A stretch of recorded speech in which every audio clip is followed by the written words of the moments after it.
If you want to make micro swales or basins for maybe a duckfish system or just aquatic plants, pay close attention. We're going to walk over some of the basics. So we managed to have some rain. First off, there were some wheelbarrow loads of dirt dumped here. Don't mind the leaves. We would normally rake all the leaves away because you don't want the leaves layered in with the clay. But this is forming a clay dam to eventually cut out this area as a basin for gray water, for shower water, for stuff like that. And in that basin, we're going to grow aquatic plants that create a large amount of biomass. That might include bananas, grasses, kangkong, taro. We just want as much biomass as possible, and preferably things the animals will eat. We're not as concerned about digging out the area yet until we have a contour line on the bottom, which will represent some kind of bund or mound. By the way, I'm Justin Hitt with Prosperity Homestead, and we talk about low-cost ways to get the most out of the local environment on a piece of land. And this is a microcosm of what you might do with a farm pond, or you might do to fill in ditches or trenches that you find out in the woods. So we're not worried about stopping the water as much as slowing and spreading the water. So there's a contour line right here. And because we had a little bit of rain, I was able to tamp it down. And this is not notched. It's not meant to be a dam. It's just meant to be a mound that will eventually be about 4 feet wide. You can see the mound that we're building up here. Now, the reason the mound's going to be 3 to 4 feet wide is because we want to be able to get wheelbarrows across it. We want to be able to get carts across it. We want to be able to move from one side to another, because when there's a 1 foot or 2 foot deep basin here with plants growing in it, or chinampa growing in it, or compost being turned in it, we don't want to be going in and out of that ditch or that basin with tools and equipment. Now, I have a 2-wheeled cart that needs about a 4 foot wide trail. So that's what we're going to do here. I'm putting the initial ditch in because we just happen to have dirt from putting in the container. And where the corners, we dug those out. The surplus soil was brought down here. So what we want to do is we want to slow and spread water and prevent this from washing out so that we can add more soil over time and build this out into a wide enough path or a swale that we can cross from one side to another.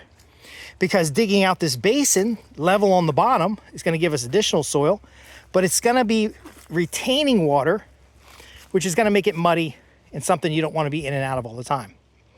Now, if we plant aquatic plants in it, we have the gray water coming over here, or duck water, for example. You can see the ducks are right there.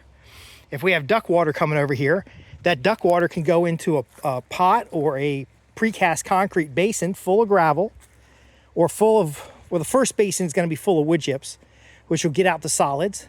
The next one will be full of gravel, which will have some biodigesting done. And then that clear water will go into this basin. Now, we want the gray water as clear as possible to go into this basin because we might be growing aquatic vegetables. Now, this particular site doesn't have a lot of light, so we're probably only going to be able to grow grasses in here, but whatever we're growing, we want a tremendous amount of biomass by detaining the water in place to soak into the ground or to evaporate rather than running down the hill. I've shown you in other videos that water right now flows down this little low spot and heads for the bottom here.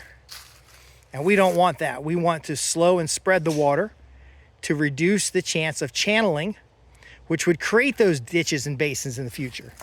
So we can use a micro ditch or a mound of clay material. We're sifting off the topsoil. We're using just the clay to slow and spread water, to impound water. And you can see the different berms here and here. And then as we dig out this place into a rectangular bed, and we can go 3 feet deep if we need to. Now, the power line is under here, so we're not going to go 3 feet deep. We're only going to go like 2 foot deep. And then the rest, we're going to increase the height with additional clay that we haul in from other places.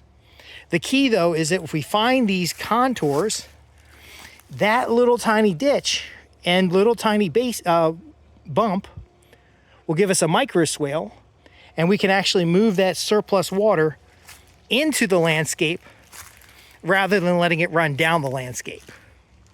So what are some nuances? Well, I simply came down here and I packed the top down. Okay, and we're going to pack in thin layers. And of course, we don't want all these leaves here. I'll rake the leaves away when I do this seriously. Right now, it's just a demo. Then once we pack the top, we pack a ledge on the side. And we pack that ledge all the way down as we go. Now, what we're doing here is we're packing in layers, just like you would if you had an excavator out here. And this is allowing us to pack layers on contour. And then packing layers on contour kind of gives us steps to work with.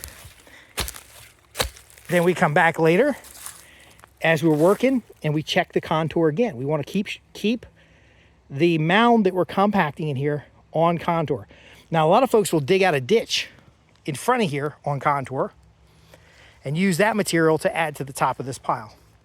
Now, in the case over here, we actually have lower material. It's a lower area, so what I'm going to need to do is rake out and determine where our side's going to be, because I want enough path to go around the fence that's going to be here. And then we'd mark it on the ground, notch it out a little bit, and then we would mound the materials on, do the same thing. Pack it down the center, pack it down the edges, pack it down the center, pack it down the edges until we get to our desired height. If the top of this swale is level, again, it's not a dam, we're not trying to stop the water, we just want it to soak and spread, then we can add additional material in front of it. Now, if we've excavated a ditch in front of it, we'd be filling in a ditch we just excavated, so it's not very time effective. So it's best to go ahead and rake out all the materials, put our measures in place, and then start building that mound out with a berm on the back and then a berm in the front, and then we add to the top and we keep packing it down. Now, I like to do diagonal, so it's packing diagonally as we move down the line. And then we're going to get it measured out. Then we might scrape it off the top to get it level. And then we just keep doing that over and over again. Now, there are some tampers that have, it looks like a Lego on the bottom. It makes 4 little holes. That's okay, because then the materials will lock in place. We can also rake materials up off the back to make the back just tight. But you always want this to go straight down so that we're not doing a lot of work. We're letting this weight do all the work. And so what we would end up doing is tamping all the way across until we get to our desired height. And then we would go from the side here and cut back. And I don't know if I can show you with this, but we got this mound in place. And then we got this mound in front of it. And then we started cutting back this way to give us a bar on the side so that we can still get through here once the fence is in place. So if we put a fence off that T-post and that fence goes down to that pin right there, we'll be able to push a cart, push a wheelbarrow, walk down the side of the fence, and still have these basins here in the center. Now, why are the basins here? 2 very important reasons. One reason is there was already water streaming down this hill. So already in a heavy rain, water would come from the high ground through here, heading for low ground. And we don't want that. Number 2, this area is close to where the ducks are and where the ducks might be in the near future. So these corrals on the edge of the woods over here may become duck corrals in the near future when they're not being used for goat corrals.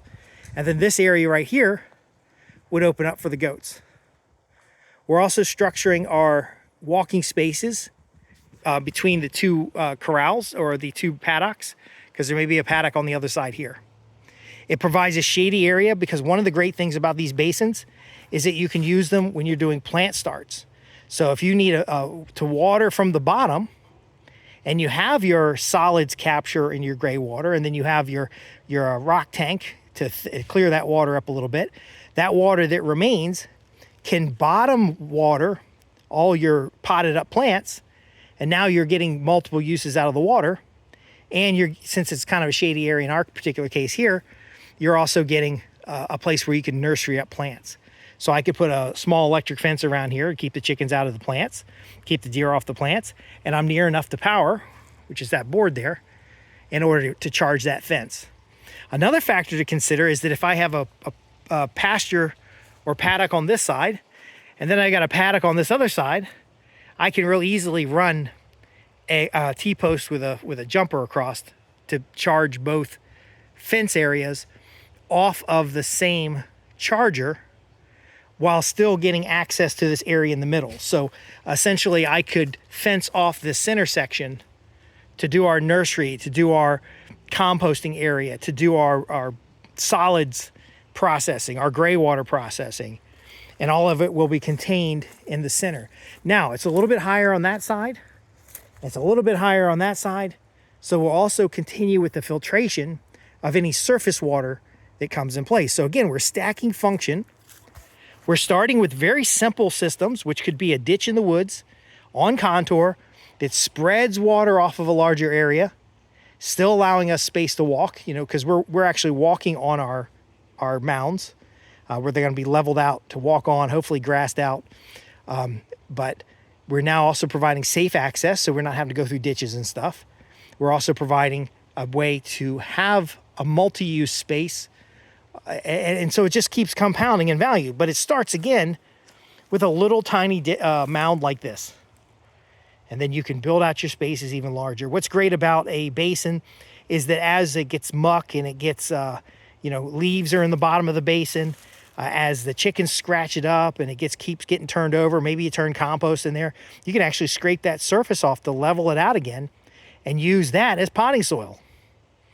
So we've got all these things working together, simple tools, and we're solving problems, but we're also building out the structure that's necessary to keep this thing going, to keep it going strong. Now, could we do this at scale? We can do this at acres at a time. I've shown you in other videos at Sustainable Homestead Institute. I've shown you at this particular property where we've built out massive terraces, massive to some people, half-acre terrace or more. Not all at one time. You don't have to do this all at once. But if we were to do this down in the woods where we have some of those deep ditches, we could actually start mounding up areas that could later become ponds, or it could become finger ponds, or it could be duck corrals, or it could be much, much more. So again, we don't have to come in here with an excavator. We don't have to have any fancy equipment. We can just do some sculpting to make some micro swales. And then we can slow and spread that water. And there's probably another spot down here that we can do the same thing. And again, because I'm going down slope, you could start walking on the contour first, make it a trail, and then start mounding up that trail and start excavating above the trail. And next thing you know, you got another basin. So if the water's coming down this hill, it's stopping right there where the shower is. And then it's stopping right below the shower where the compost is. And then it stops again right below that. We could end up in here with, again, banana, reeds, cattail. Now, we will have to thin out a little bit on the sides because there isn't any sun here. But it doesn't matter. You could have an area over there that's got sun.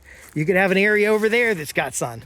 The key is slow and spread that water, reduce and eliminate erosion, turn catch basins into like a microclimate, a riparian area or a vernal pond, so that we can get the beneficial insects, so that we can get the soil decomposition, so that we can get bottom watering of plants in our nursery, so that we can get a biomass that the goats will eat or the other animals might eat, or even to use as bedding, so that we can grow aquatic and exotic vegetables and plants, so that we can have not bamboo, I don't want to put bamboo here, but we could have bananas for a little bit more privacy at the shower.